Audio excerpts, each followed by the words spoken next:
We're following that bridge that collapsed when it was hit by a truck. Chopper 7 flying live over the Southfield Freeway where the trucker was killed. My first instinct was to duck, like that's going to do anything because there was no place I could go. Plus, a driver who survived the tragic accident shares his scary story and how the Lions quarterback Matthew Stafford got caught up in the mess.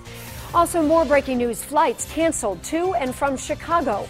What happened that's affecting scores of passengers? We're going to begin with a bridge disaster on the Southfield Freeway. A boom on a waste hauling truck struck a pedestrian bridge on Detroit's west side. Let's take a look now at live pictures from Chopper 7. You can see it there. The bridge crumbled to the ground and the trucker was killed. Our team coverage begins live on Detroit's west side with 7 Action News reporter Kim Russell. Kim, what can you tell us? Good morning. Right now, if you're going to be trying to get around, you need to know that the service drive is closed here and N39 is closed from Joy to Plymouth. As you can see, there are no cars getting by at all.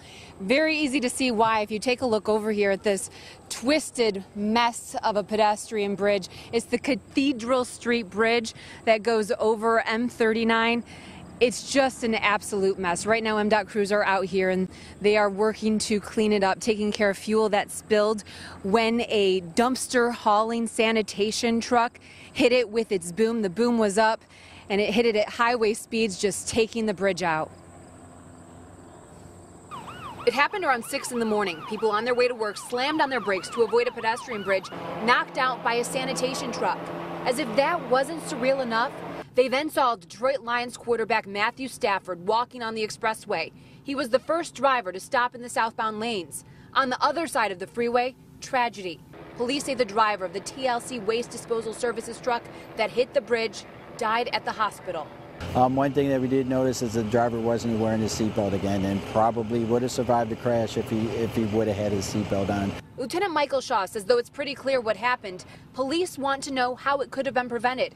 One question: did the truck have an alarm system notifying the driver the boom was up?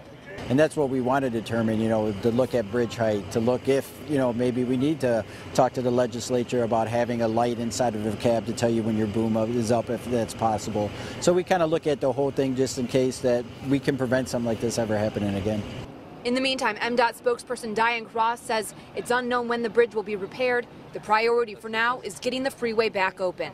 They'll cut through the metal and then they'll start breaking it into maybe 10-foot sections, and then they'll be picking it up with cranes, putting it into dump trucks, and then driving away with it. I spoke to someone who worked with the driver who drove the truck, who had this boom up that you can still see underneath the bridge when it hit this bridge. And they tell me that this driver was an experienced driver, that he had done this for much of his working life, and they are absolutely shocked that this would happen to him of all people. Definitely a lot of people are heartbroken. I'm told that he has a family and that he was a very loved man. In the meantime, MDOT is saying that they could get this back open as soon as 4 o'clock today, maybe sometime between 4 and 6. If all goes as planned, they just got to chop this up and haul it away. In the meantime, stay away from this area. Again, it is M39, the Southfield, between Joy and Plymouth, shut down right now. Reporting live in Detroit, Kim Russell, 7 Action News. Kim, as tragic as it is, it could have been even worse when you think about that. Even an hour later with kids walking to school over that bridge, it's not far from Cody High School. It really could have been even worse, couldn't it? Police talked about that. If this had happened maybe an hour later, people would have been walking over this bridge in large groups to get to school, to get to work. And besides that, there would have been more cars down on the road. There could have been people hurt as the bridge fell. Yeah, for sure, Kim. What a tragedy. Thank you so much. Let's send it over now to Julie Bonovich. She spoke with a man being called Lucky Bob just moments after the bridge fell on top of his SUV. Julie, what a story. Oh, Joanne, just incredible. I mean, imagine that you're driving to work or you're driving to wherever you have to get to, and this falls down right on top of you. Take one look at his Ford Explorer, and it's easy to see why people are calling Bob Kleinert Lucky Bob. All of a sudden, there was just the road sign, I think it was Joy Road, I think it's the exit here, was right coming down right on top of me. Bob was on his way to the airport and drove right under the pedestrian bridge when a garbage truck hit the bridge and pulled it down on top of the Southfield Freeway and on top of Bob. My first instinct was to duck, like that's going to do anything because there was no place I could go. It was just right there, hit the top of the car. The green road sign fell down and crashed right through the driver's side of Bob's windshield where he was sitting. Got out of the car. I said, well, I can still stand, so I'm in good shape right now. Somehow he walked away from his smashed SUV with just a small dot of redness on his forehead and a couple of scratches. Right now, you know, there may be a little stiffness just because it hit me here, but other than that, I got a couple of little scrapes from the glass coming through, but other than that. He says he just kept driving and somehow made it out from underneath the bridge and to the side of the road. My glasses are a little crooked and lens is out, but I was going to say, you have a lens out here. it's in my pocket. So While Bob isn't making it to the airport anytime soon, you can imagine he feels lucky to be alive.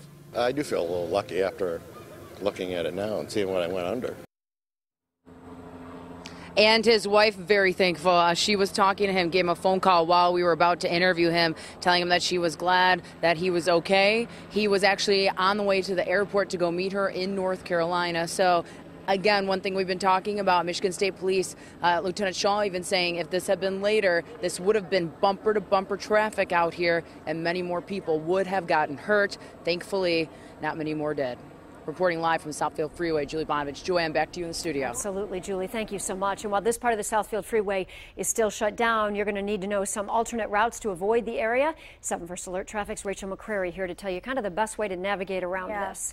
Yeah, and right now and all morning long, Telegraph is a great route for drivers to take if they're just heading out, because M39, you're not going to be able to get through that. Obviously, we are getting reports that it could possibly open by 4 or 5, but that's a best case scenario. So just count on just taking an alternate route. You could also take 96, which is back open as well. You could take that to get onto Evergreen or Greenfield, but Diane Cross from MDOT, the spokesperson there, said that Telegraph is probably your best choice this morning. I'll show you that on the map. There you go. You can see, just take Telegraph or Greenfield or Evergreen, and you should be able to navigate your way around this problem area. Let's head outside and take a look at what you can expect if you are heading out. You can see this is Chopper 7 giving you a view of the area and that collapsed pedestrian bridge. You can see that traffic's not going to be able to get through. They have crews on the scene working to clear this, so if you are going to be traveling through there, take an alternate. And this is MDOT camera. This is M39 and Finkel. This is north of 96, and you can see traffic is getting by with no problem here because traffic is being exited off onto 96. So give yourself plenty of time if heading out through that area and take those alternate routes. Yeah, Rachel, thank you so much. Make sure to stay tuned to 7 and WXYZ.com. We'll have all the latest developments on the bridge accident and collapse starting at 4 p.m. on the Now Detroit.